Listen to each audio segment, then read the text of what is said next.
values-based organization. So as you mentioned, we are a member of America's All In, and when uh, Paris Climate Agreement was going into effect and the U.S. was being pulled out, we were right there to say we should be all in on this, and that's really the way we've organized ourselves at the bank. I would say we're all in, arms, legs, and in fact both sides of our mouth, which is almost unique these days.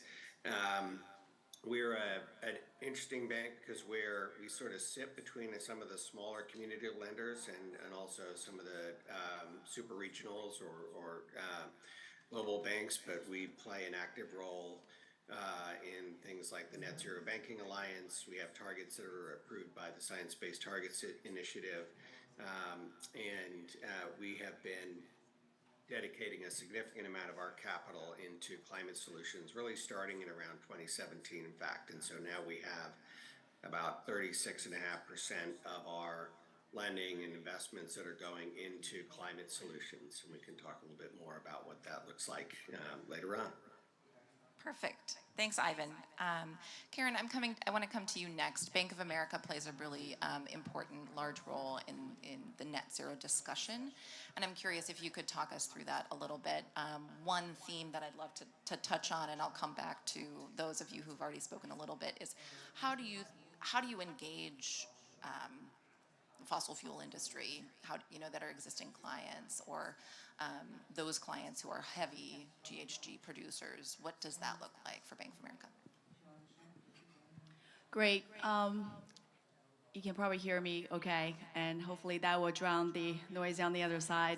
Um, so as Elizabeth said, I'm the Global Head of Sustainable Finance at Bank of America. I work across our 8 lines of business and work with our 215,000 teammates to drive 2 important agenda, only 2 aspects of my job. Very easy. One is reach net zero before 2050. That's across all of our scopes. Our scope 1 and 2 is already neutralized in 2019.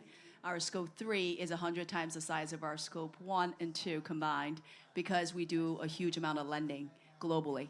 And the financing and investment and even the capital markets underwriting emissions gets carried back as our financed and investment emissions. That's the huge part.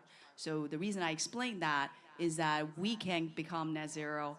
My job will fail, Bank of America's job will fail if we do not help all of our clients transition. So our success is 100% linked to our client success, and that's why this work on engagement is so important. The second part of my job is to drive a budget of $1.5 trillion over 10 years in sustainable finance capital deployment between 2021 and 2030. When we announced the goal in 2021, people thought we were crazy. But just under 3 years since we started this goal, we're over $500 billion. And so we're ahead of pace despite all the macro challenges from rates, inflation, supply chain breakdown, and everything, the wars. So we're pretty encouraged. There are a lot of lessons learned in the last 3 years. I'm happy to talk about that later. But the number is, this is America's All-In Pavilion. Obviously, there is a global responsibility to help other countries and geographies transition as well. So the number in that 500 plus billion, 60% was done in the US and 40% is the rest of the world. And roughly 60% was for the climate transition, and the 40% of that number was done for inclusive development, because if there's no equity, there's no inclusion. Again, it's not sustainable. So we do a lot of affordable housing and CDFI lending. We're actually the #1 CDFI lender in the United States.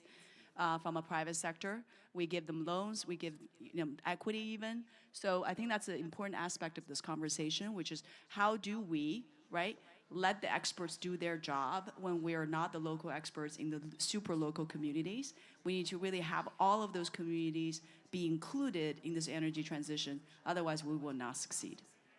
Thank you, Karen, and that was a beautiful transition. I'd love to bring Harold in next, please, if you don't mind, and talk through a little bit about OFN, Opportunity Finance Network, what it is that you do, who it is that you represent, and the sort of the communities that you serve. Morning, everybody. Yeah, and it was great following Karen. It was a great tee up. certainly for our work. Good morning. Harold Pettigrew, President and CEO for the Opportunity Finance Network. OFN manages over $1 billion in total assets and leads a network of over 400 member institutions across the country. And these institutions are representing green banks to community development, credit unions, regional banks, minority depository institutions, loan funds, full spectrum of institutions working across the country to make sure that communities get capital, certainly where it's needed most. And this is across rural and native urban areas as well. And so making sure that capital is flowing into communities to ensure that whether it's small business, housing, community facilities, that necessary projects in our communities are being financed and advanced forward. From a climate standpoint, this has been an area of focus for OFN. For a number of years back, we partnered with Bank of America actually to run an energy efficiency program. And what's been important for us is making sure, as well as we come into these last couple of years, that we've also elevated for the industry not only the necessity but the tools and the capital so that members can begin investing. And so we've been at the forefront, not only as a voice but also as a financial intermediary, investing in institutions across the country to ensure that they have the necessary capital to include a climate lens, certainly to their work. We have a membership of over 400 institutions. A little over 55% of those members have currently green or sustainability focused products. Back in October, we had our annual conference gathering over 2,200 people from across the industry. And this is investors, members, practitioners, and we made a call to action that 100% of CDFIs over the next 5 years become climate lenders in alignment with certainly our focus to usher forward the industry and ensure that climate is a central focus across small business, housing investments, transportation and infrastructure, community facilities. So I'll pause there because I know we're going to get into a couple more questions and things for discussion. Thank you, Harold. That was excellent and really interesting to sort of hear the diversity of your membership. Now to the newest guy in the block, I guess, Dan. I'd love to hear a little bit about what it is that your organization is doing, how you're partnering with these really new institutions as they pop up around the United States. Over to you. Great. Thank you so much, Elizabeth. And I guess I'll speak to Ivan and Harold on this camera. I think that's where you are. Thank you for being up so early in the States back home. It's a pleasure to be here, and I'm excited to talk a little bit about the unique role that green banks play in the transition to net zero in the United States. I think it's worth pausing for a moment, though, to talk about the moment that we're in and how exciting it is in climate finance. You know, just last year, as we all know, but maybe not everyone who's tuned in online or will watch this when they tune in online, is that last year there was over $1.1 trillion in investment in clean energy and renewables for the first time, breaking that $1 trillion barrier. And in the United States, as we've been talking quite a bit about, and I think we all share the excitement about the passage of the IRA is going to create a pathway for us in the United States to accelerate a clean and equitable economy. So green banks, I'm going to dive a little bit deeper into that since, as you mentioned, we're the new kid on the block and maybe a little less known about green banks. So I'm going to go into a little bit of the weeds, but I will tap the brakes at some point. I get excited, and then we can keep talking in our discussion here. So green banks act as a tool to help fill some of the gaps in the current financing ecosystem. As folks are aware, there are many barriers that must be addressed to achieve the administration's climate and social equity objectives, and key among those barriers is the inability of households and businesses in low-income and disadvantaged communities to invest in priority projects and have access to reasonably priced capital at reasonable rates. And these barriers create a vicious cycle because there is no effective demand for private capital as it's not available on reasonable terms in communities. So green banks are mission-driven institutions, nonprofit institutions, or quasi-governmental institutions focusing on catalyzing investment in clean energy technologies at the scale necessary to address climate change and environmental injustice in our communities. Our financial methods are aimed at reducing the cost of clean energy, making capital more affordable and available for clean energy projects. This makes it easier to finance projects in new markets, geographies, and emerging technologies that otherwise couldn't be built and may not have accessible financing in the current environment. This means cheaper and cleaner energy for our customers and more investment for private capital partners. So I'd like to, if I can, this is the weedy part, just touch into the core 6 techniques that green banks use. That wasn't weedy just now. No. Now get ready for the weedy. Please, go ahead, Okay. please. So there's 6 core techniques that green banks use that, while they're not necessarily earth-shaking, they're unique to the green bank ecosystem in helping make financing more accessible in our communities. So first, with respect to perceived project risk, green banks use credit enhancements such as loan loss reserves or loan guarantees to attract more private capital at affordable rates in communities.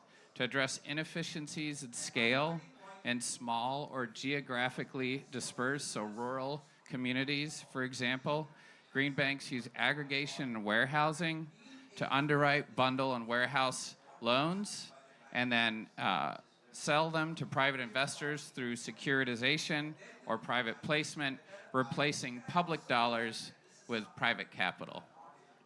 To address the high cost of capital in first-in-kind transactions, we provide technical assistance to facilitate creating more standardized forms and lending documents and processes using the public-to-private model. To address markets with low consumer credit scores and to drive clean energy investment in landlord-tenant communities, green banks are going to take the Department of Energy's PACE model and act as a program administrator to use on-bill programs where the energy upgrade loan is repaid through the utility bill rather than the consumer themselves. Lastly, a critical barrier I think we're all familiar with is that with the multiple government programs out there, there are a lot of things that are being thrown at not only community lenders, developers of projects, where they need help to understand the subsidies, the rebates, the loans, the technical assistance, the procurement process, and others. And so green banks are coming in to help communities understand how to aggregate these benefits to further their projects. So what's missing? I hope we get to talk about that a little bit later, but I'd love to touch upon a national green bank, which is the missing piece. So we'll come back to that. Okay, fair warning. That was great, Dan. Thank you. I think it is really important to think about those specific tools that you outlined. You know, Karen, Bank of America, of course, has some financing available and amalgamated, and Harold, you can speak to that as well. But I'm going to come to you, Ethan, because I think it would be interesting to talk about the IRA sort of and the tools that exist there. Many of them are being deployed today. Some of them, you know, we're still waiting for either guidance or just uptake, you know, sort of the momentum to catch. So I'm curious if you could sort of get into the IRA incentives and how that has really changed the U.S. economy, and then particularly how it's impacted certain communities. You know, Justice 40 is a huge component of the IRA, and there are some very targeted components to make sure that communities are not left behind. So over to you. So yeah, well, first, thanks, Elizabeth. And as you point out, Justice 40 initiative is the administration's plan to make sure that no less than 40% of the benefits, economic benefits for these environmental initiatives go to underserved communities. Before I got a good kind of grocery list here of things that we're doing, but before I dive in, I just want to touch on a macro point that Dan made, which is that, we are very busy at the Treasury Department trying to write the regulations pertaining to the implementation of the IRA, which, to be clear, is the most important climate legislation in U.S. history. It is transformative, but it is really contingent on market uptake. And so, to a large degree, the challenge is on us, but then it's also on various stakeholders, including trade organizations and others, to get the word out. So I can give you the list of cool stuff that we're working on, but the challenge, I think, often going forward is going to be to make sure that we get people engaged. I like to think of the IRA as the single greatest public-private partnership in the history of mankind. But it is not one, it is millions of PPPs, and it is contingent on uptake and getting the word out. So that's just it's a plea to listeners here and online, to help us get the word out, and also just an expression that we also have to do probably better about making sure people understand some of the great things that are in there. Now, quickly, some of the great things that are in there. A long-term extension of the residential tax credits for installing solar and now batteries in homes is a huge, huge win for customers to take advantage of. The 10%, there's a 10% bonus for the development of utility scale projects that are in low income or tribal communities overall. There's another 10% tax credit bonus for projects that are in so-called energy communities. Those are communities typically where coal or other fossil fuels were under development previously and have fallen on potentially hard times. There is a separate 48 little e for projects that are up to 5 megawatts. So this could be community solar and other projects with a 1.8 gigawatt per year total that can be funded under that. There is the Greenhouse Gas Reduction Fund, which is not a Treasury program, but an EPA program, and I know Dan's probably going to want to talk more about that because it's really important in terms of thinking about green banks and the kind of goals that mission that they've got. There is an energy efficiency home improvement credit for consumers, which to vastly oversimplify it means that you can have up to $3,200 in energy efficiency improvements that you make to your house that you can take off your taxes.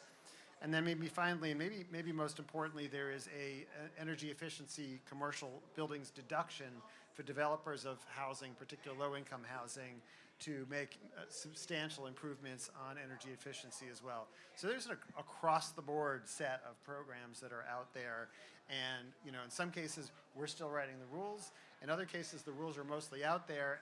In all cases, the market needs to know about them, and so we need to continue to do a better job to try and get the word out as much as we can. Thank you, and that definitely helps. I think one of the things, as you were going through that, I was thinking to myself, I wonder, Harold, if I could turn to you.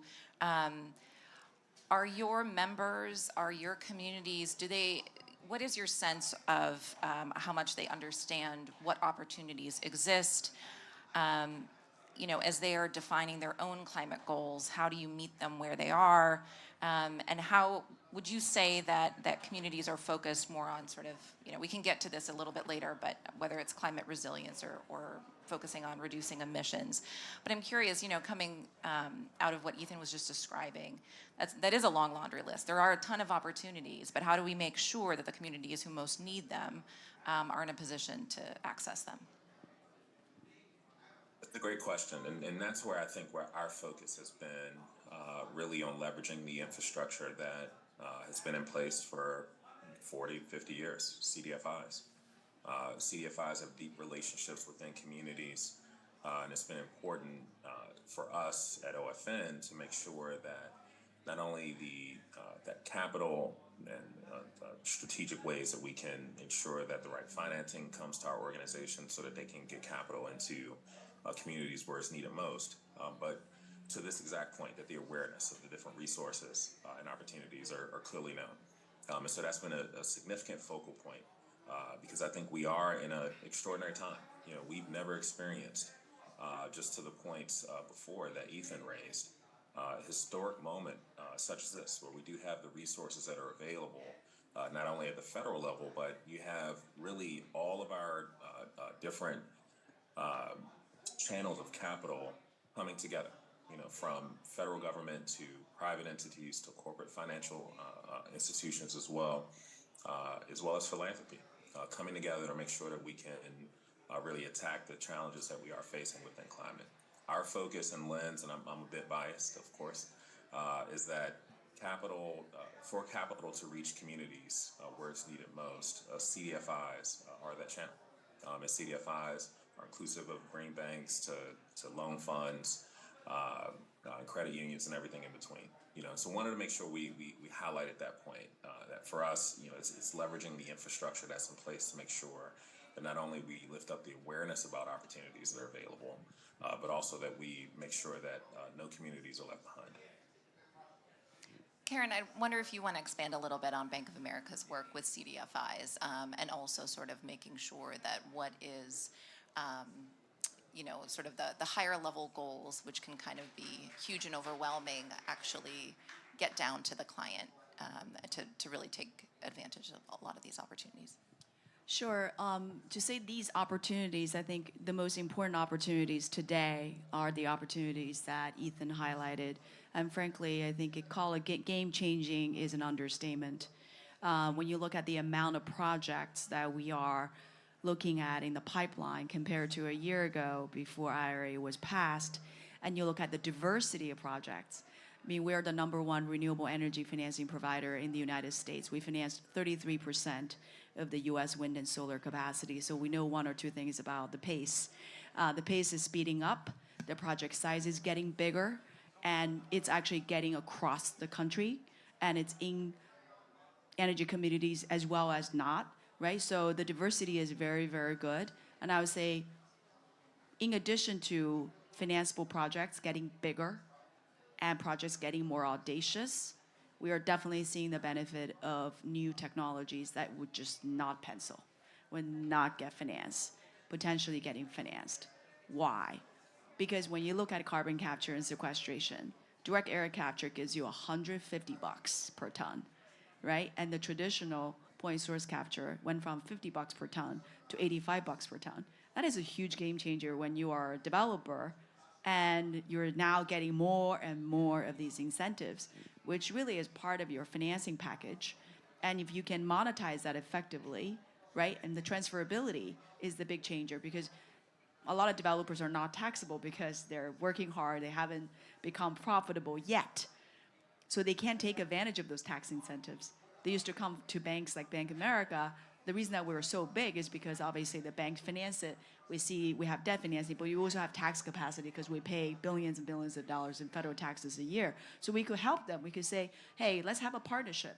I will take the tax part, you will take the rest, and let's do it together as partners. And that's what the tax equity partnership was. Now we basically said, wow, Bank of America, by the way, we're looking at 10x, 15x the volume. You can't do it all. JP Morgan can do it all. And even with all my partners here, Amalgamated or Opportunities Finance, all of us need to actually crowd in additional tax capacity. And that's what the transferability really did. The top 100 corporations in the United States pay over $300 billion of federal taxes a year. We're essentially unlocking, we're drafting them to come into the financing game. Because now it doesn't have to be just our tax pool. It could be a consumer product company, it could be a technology company, it could be a financial services company, insurance space, or whatever. All of those people that didn't really invest in wind and solar or storage, now they can actually be brought in because they can actually buy these tax credits and realize a little bit of a discount.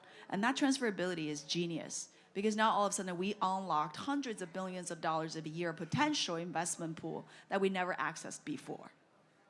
It used to just be banks and investors, right? Now they're all drafted as investors. I want to mention that because without that, you are not going to see the inclusion that we need to have in energy communities, LMI, these sub 5 megawatt, these microgrid projects will not get done just because people will focus on the biggest ones, right? So I really think the three aspects of this, which is mature projects getting bigger and we're building them faster, is great. The biggest challenge there is supply chain. So we still need to think about this, and I think, frankly, the elephant in the room is that, yes, geopolitical interests are important, But when we have to build everything here, we haven't built solar panels and wind turbines effectively, and we're just going to wait for that manufacturing part to come up. We're going to delay years and years of action installation. We're seeing installation of existing projects slow down, and new projects being announced bigger, but they're going to have the same supply chain challenges. So we have to make sure that's not a bottleneck on projects that can pencil from a financial perspective. They actually get installed and developed and implemented. So supply chain is going to be the biggest challenge there. On the emerging technologies, I mean, we're building a sustainable aviation fuel plant, the largest ever in Georgia. We're building a long duration energy storage facility in West Virginia. We're doing carbon capture and sequestration in North Dakota. I mean, these are all across America, right? And that is great because economics and money doesn't understand politics. So I think that is really what we have to do to actually get these new technologies, not just wind and solar and storage, built as quickly as possible, and EV as well. The last thing is really just inclusion, right? I think it's genius to get the adders. If you do a solar project in New York, you may only get 30% of investment tax credits. If you do that in the communities that Ethan talked about, low and moderate income and an energy community, you can think about it, many states have been deprived of that economic opportunity. All of a sudden, you can get all the way up to 50% of tax credits. That is a huge, huge thing. And we're seeing more of those projects being built as a result. So to really kind of indirectly, that was indirect way of answering your question, but direct way of answering your question is that we're very conscious of Justice 40. We have been told that by Treasury Department. We've been told that by John Podesta in the White House. We're very, very focused on working on all of those and working with the partners, right? We're not in every local community. That's why we need Heralds of the World. We need all the local regional banks to actually help us because we have a lot of capital. And as I just mentioned, we have a lot of tax capital as well. How do we channel them? And really, we need all cylinders firing here. We need everything going at the same time. How do we get the pipeline built as fast as possible, enabling everybody who has expertise in local communities, in underserved communities, to do this as quickly as possible? That's our focus. Yeah, that's great. And Treasury just came out with some analysis on the impact of the IRA on a lot of those communities too, and how much of the percentage is focused on environmental justice communities. Ivan, I would love to hear a little bit more, if you don't mind, to hear about your customer base. You know, Amalgamated, some folks may know Amalgamated. You've sort of been at the forefront of climate work, but for those who are less familiar, what does your customer base look like? What do they care about when it comes to climate goals, and how is it that you can support them? Thanks, Elizabeth. There's so much to dive into here in terms of the space of clean energy finance. Just about our clients. So as I mentioned, more than a third of our flows are into climate solutions. We cover 7 of the 11 sectors that that have been identified as part of the kind of $3 trillion a year that we need to be doing for clean energy finance in the United States. And it covers a range of commercial projects, community solar. There's a lot of the technologies, whether it's microgrids, solar, EV, that fall into our consumer or industrial C&I lending space. We do a lot of PACE financing, so property assessed clean energy financing, and both on the commercial and residential side. That is for us we've been leading on that for a number of years, and it's a policy-driven effort to ensure very low risk and financing for clean energy based on property tax assessments. And so that has been unlocking tremendous amount of capital, particularly into communities that are credit challenged. We do a lot of residential solar and commercial solar, as I say. So we're kind of cover the gamut of climate solutions. Not as much as Karen and Bank of America, and you look at some of the scale pieces like direct air capture but we really do sit in this space where we're direct lenders into a lot of the key communities and markets that are leading the energy transition. But we play a role with Dan and his universe, and the same with Harold around the Coalition for Green Capital. we finance, in some cases, green banks like the Connecticut Green Bank and others. We're playing a partnership role, like in the DC with the DC Green Bank, working together to support clients that are building clean energy in the low-income community. So we have a range of experiences. I will say, I think our clients come to us in part because we have this track record of delivering in a number of areas, but also because there's an element of trust. I think people are kind of freaked out about climate change and everything they see, and we've had a lot of great news in the last week, incredible news in the U.S.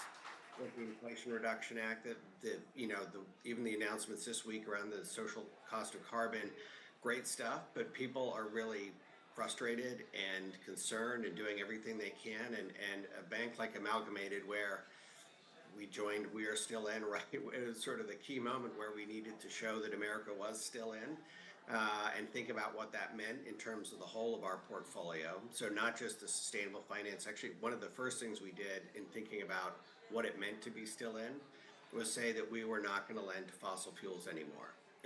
And that was the number one thing. And we are still, across the banking sector, if you looked at Bloomberg New Energy Finance, for every dollar that's going into clean energy, climate solutions, about a dollar is going into the fossil fuel sector. And so we need to move the dial on that much more quickly. And so we feel like we've developed a position of trust for clients who are really climate concerned and focused on these issues. And it's part of what's enabled us to kind of grow our reach and grow the community of practice that we're part of. Thanks, Ivan. There are a couple of things I wanted to pick up on, but first, it sounds like there's a lot going on. Dan, why would we ever need a national green bank? Great question. Thank you. And what would it do? Sure. I do want to touch upon real briefly in response to some of the comments. I think that you've probably heard a very common theme amongst all of our remarks, and that is that we have to be all in together. It's going to take Amalgamated's work. It's going to take Harold's work at OFN. It's going to take Karen's work at Bank of America.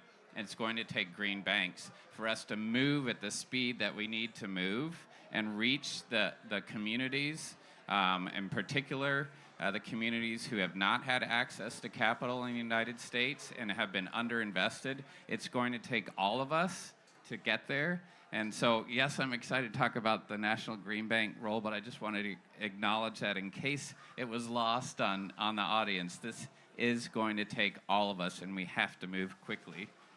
So National Green Bank, one of the wonderful things about our country and the IRA is there are many visions for how this tremendous amount of new funding can be used. And the National Green Bank, I'm going to brag on a little bit here for a moment and what our vision is for a portion of the funds available under the IRA that we have applied for under several of the Greenhouse Gas Reduction Fund programs.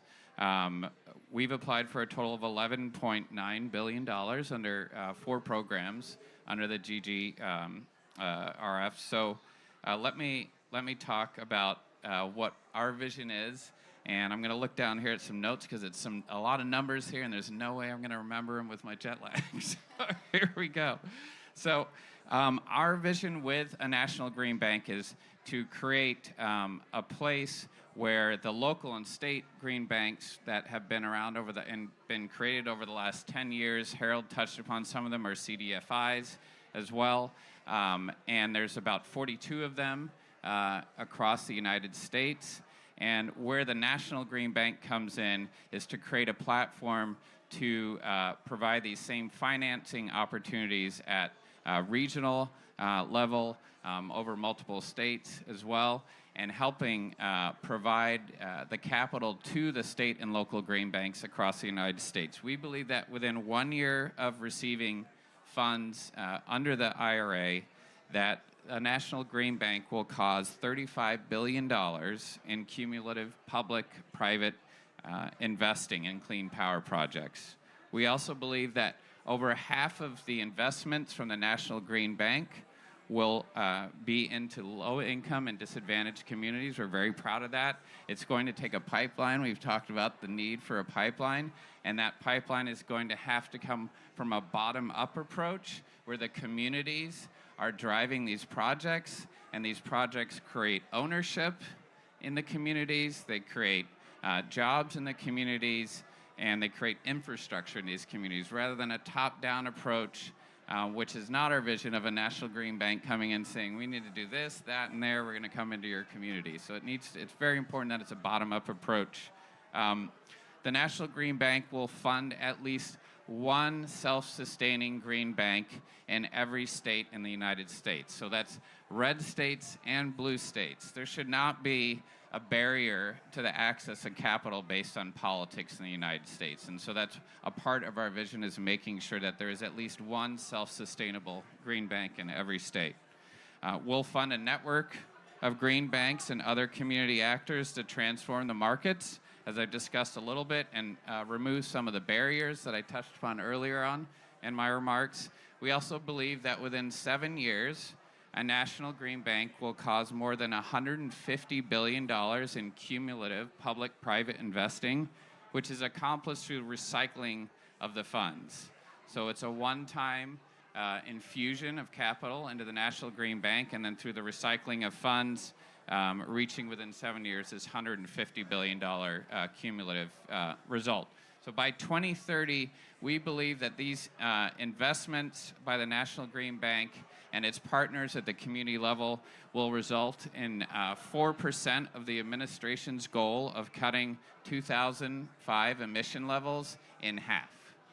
Very exciting. 4% may not sound like much, but it's a lot for those of us that work in this space. That's a lot. That's a lot. We'll take it. Yeah. Thank you. That's perfect. I did not prepare any of you for this question, so sorry, but not sorry. I'm going to ask you sort of what you're most hopeful for over the next 12 months. Let's say we invite you back. Consider this an invitation to come back to the America's All In Action Center next COP. What is it that you will, that you're most hopeful that you think you can achieve? But also, because we are very focused on learning from each other and identifying gaps, what is it that you think we need to work on that you may not have an answer to yet, but you think is an important thing that we need to all sort of put our heads together to think about? I'm going to start on screen. Harold, I'm going to start with you. To kick it off, so to me, there's this one kind of startling statistic that provides the framework for getting to the optimism that you're asking about.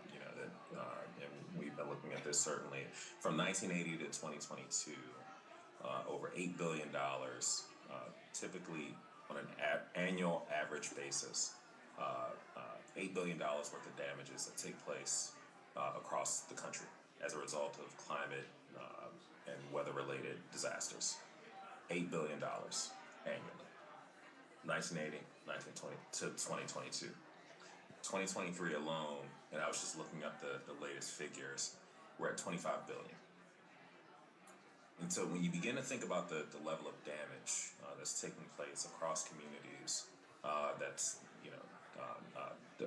indiscriminate towards whether it's low or moderate income, the climate concerns that we all face is certainly here. It's clear and it's present.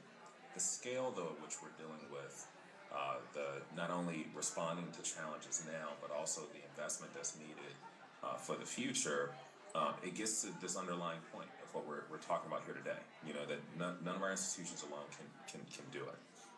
But making sure that communities are front and center, because we know that behind the numbers that communities are disparately impacted when we do see the amount of damage, and we do see the calculation in the billions of homes, small businesses, communities that are ultimately disrupted. And so to me, it's making sure that the scale of the issue is combated, and frankly leveraged through all of our different work together. That to me is a central point, that you do have the culmination ultimately of all of our institutions looking to come together to leverage our collective strength. For me, it's making sure that CDFIs are front and center. And for us as an institution, we're excited about the moment that we're in, because it's not only that there's a tremendous willingness to move, but we're leveraging now a tremendous willingness to move together, but ultimately capital that's coming down in ways that we can think creatively and we can think big. So for us, to some of the points noted, similarly, we're an applicant towards the Greenhouse Gas Reduction Fund across a number of different applications and partnerships to make sure that as we move forward, as the EPA begins to award in 2024, that CDFIs are strategically positioned, that community lenders are strategically positioned. And so we're optimistic about not only the prospects of the future, frankly, being impacted by the decisions that we're making now and the desire for collaboration, but that ultimately, when we get this time next year, capital should be flowing already, because we know the effects of climate change isn't waiting, and so the urgency at which we can bring not only a focus on how we move money, but ensuring that communities are front and center because we know that there's disparate impact. That to me is a central point for and optimism and excitement, frankly, because of how centrally focused communities are in this discussion. Thank you, Harold. I think that is quite hopeful, and I'm glad that you led with that. Ivan, something you are hopeful for and homework that you want to give us that we need to work through over the next 12-month period and beyond? Well, let me start with what Ethan was saying about the Inflation Reduction Act, the largest commitment piece of climate policy passed anywhere, not just in the U.S. but in the world. And what's important about it is that it was a moment where we and Dan, I think you and I were when you were at Climate Reality Project and I was in a Climate Action Campaign, and decades of work, right, to advance federal policy on climate change. And we saw this moment happen because there really was this coming together that we saw, I think, communities and even politicians really digging and saying, no, we have to get something done. And there is this broad agreement around clean energy, and so it happened. And that put enormous points on the board. And it is just the beginning of what we need to do, but for my own part, I really think we need more policy. And policy is what drives change in this area.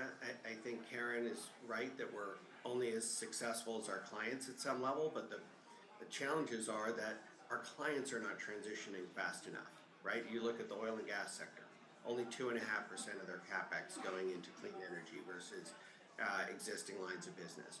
We have to do a lot more, but I think the optimism is for that increased policy change to happen, things that brought, the kind of policies that brought us the Greenhouse Gas Reduction Fund, and ultimately that need to start not just building up the clean, but also phasing out and transitioning out of the sources of 3/4 of our emissions, which is the fossil fuel sector. So I think it's too long coming, but I think over the next year or two, it's going to become impossible not to confront that side of the equation, and I'm really excited about that. Thank you. Ethan. So about 10 years ago, I was working for Bloomberg NEF, which I did for 17 years, and we used to do analysis of the solar market in California. And at the time, California was ahead of everybody else in terms of how much solar was being installed. And you could look by the zip code of who was installing solar. And as you might have guessed, like Beverly Hills 90210 was top of the list basically every quarter that we looked at the data.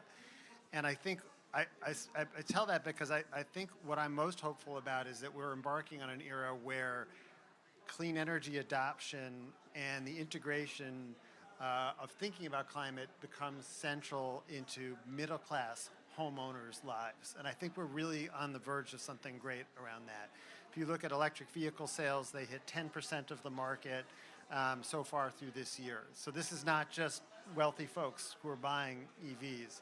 If you look at the price of a solar module, it's hit its all-time low, meaning that the potential for customers to put panels on their roofs does not need to be confined to those in the wealthier zip codes of the country. And if you so you look at the general trends in terms of the technology, and then you couple it with the things that we're trying to do to make it easier for middle class and working class folks to get access to clean energy goods, I think we're really on the verge of a really watershed moment. But like I said earlier, it is contingent on a lot of hard work, because you can put the right policies in place and you can try and make capital available, but people actually have to get out and do all of this. And so a lot of that remains to be seen, but that's what I'm most hopeful about, that this becomes a really society-wide phenomenon. And frankly, from a climate perspective, I think there's nothing that gets people more engaged in the climate conversation than when they have some of the tech in their lives. And so I think, you know, when we can get, again, if it's an EV or if it's PV or it's a battery, whatever it is, into people's homes, I think that's going to change the conversation. And just anecdotally, and we have a couple of Minnesotans in the front over here, so I'm just going to say this, that my 2 retired music educator parents just installed solar on their roof. You can't get more middle class than a band director and a woman who worked for the church. So yes, you're right. It is really exciting, and they're very proud of that.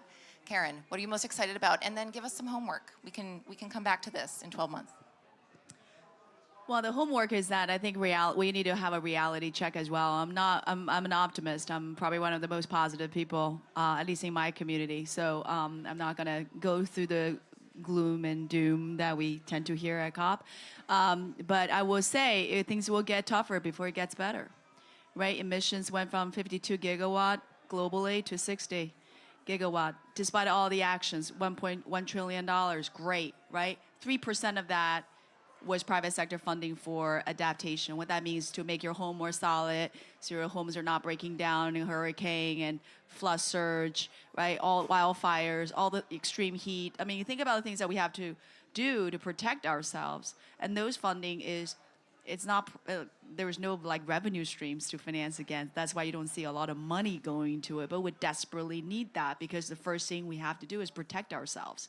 And I think that's one area of homework we all need to do, because all of this great investment, if the emissions are rising faster than the investment pay, I mean, frankly, it's probably on par, but it's still not enough because we don't have enough money to begin with.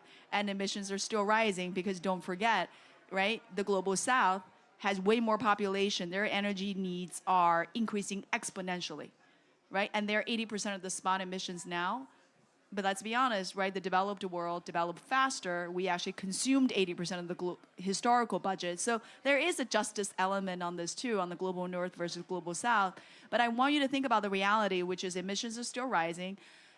September 2023 was the hottest September in 174 years, right? So we are seeing this damage happening right now, and it's affecting all of us across the world.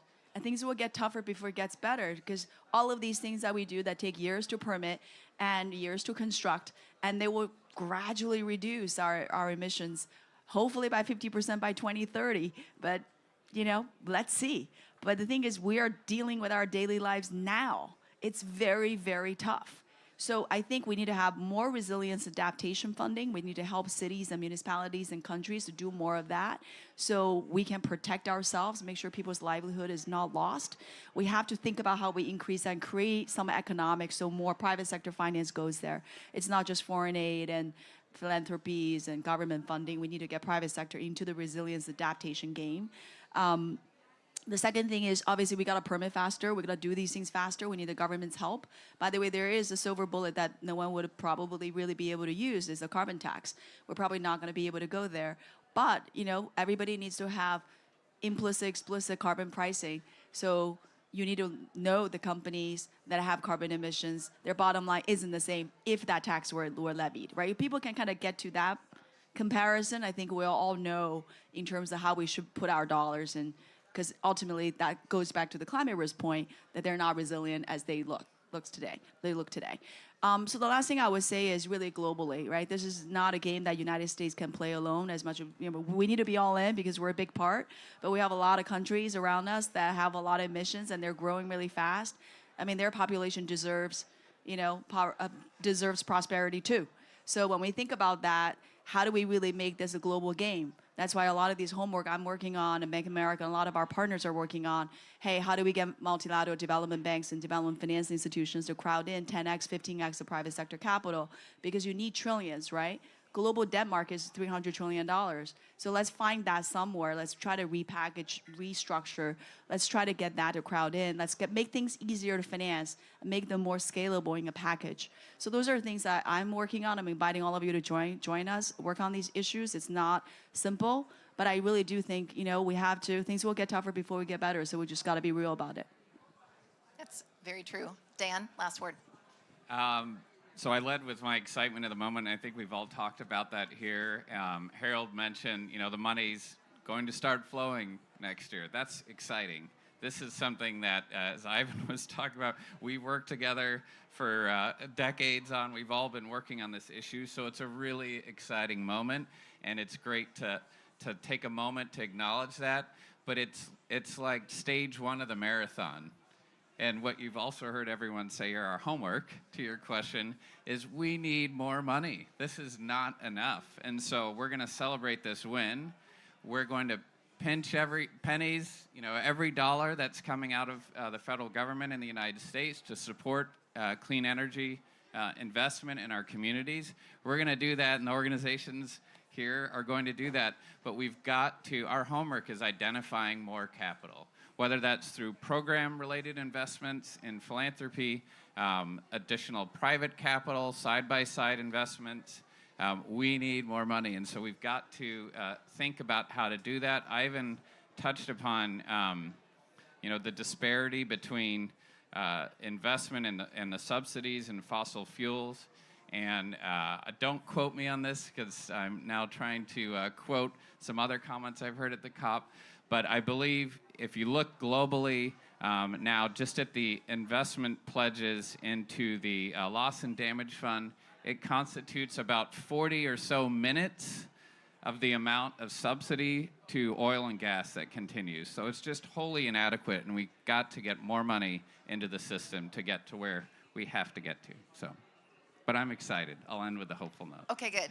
Good. I'm glad you squeezed that in there. That was critical. Thank you to all of you here. Thank you to all of you who joined remotely.